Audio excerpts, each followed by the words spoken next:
Hello, and thank you for tuning in today. I'm Sam Hunt, one of your 22nd Legislative District Representatives. I'm pleased to share this update on our work so far in the 2009 legislative session. Well, we've made it through the first 5 weeks of this year's meetings, and you know all too well the extremely severe economic crisis will continue to take up a big portion of our time. The $8+ billion revenue shortfall demands that we find a fair, practical balance between what we want to do and what we can afford to do. I'll talk more about the new operating budget as we get down in the business of writing it in a couple months. But today I'd like to say a few words about a couple of my own proposals that are moving through the process. One bill involves mercury stewardship, which really comes down to recycling the potentially dangerous fluorescent lights. The Product Stewardship Recycling Act for mercury lights would set up a convenient and environmentally sound product stewardship program for mercury-containing lights. We're talking about fluorescent bulbs and fluorescent tubes primarily. These programs would include collecting, transporting, and recycling these lights as a way to strengthen protection for the health of our citizens and the health of our environment in general. My House Bill 1469 would require that government, commercial, industrial, and retail facilities and office buildings recycle their spent lights that contain mercury.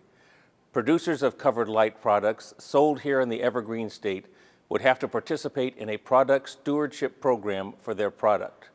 The program would be required to collect, for no charge, any unwanted products that for reuse, recycling, or safe disposal. Processing and disposal facilities established to operate product stewardship programs would be monitored by the State Department of Ecology and some other environmental health agencies.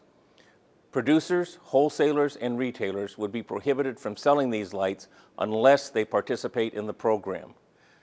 A department website would list approved producers that are participating in such a program.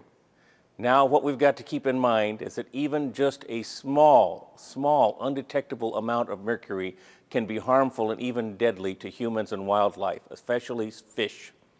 The legislation is a common sense proposal for us to move a proactive direction in stopping this threat to citizen health and safety. Mercury can be an underlying cause of mental health disorders, vision, speech, hearing problems, brain, kidney, and lung damage. Human exposure to mercury usually comes from eating fish that has been contaminated. Thousands of health advisories regarding mercury-tainted fish have been advanced and announced in dozens of states. Here in Washington, the Department of Health has issued advisory warnings for women of childbearing age and young children not to eat some kinds of fish. Another environmental health measure I'm sponsoring is House Bill 1069. The bill involves the use of ineffective and inefficient lighting that damages both our economy and our environment. My bill directs the Building Code Council to work with interested parties in recommending new standards to cut this light pollution, to direct light to the ground and not into the air. Best practices, for one thing, tell us that light fixtures should be installed, as I said, so the light is directed downward.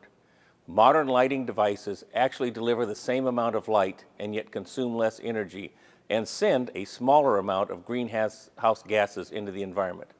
As I said, I'll keep you posted on these and other legislative proposals in the coming months.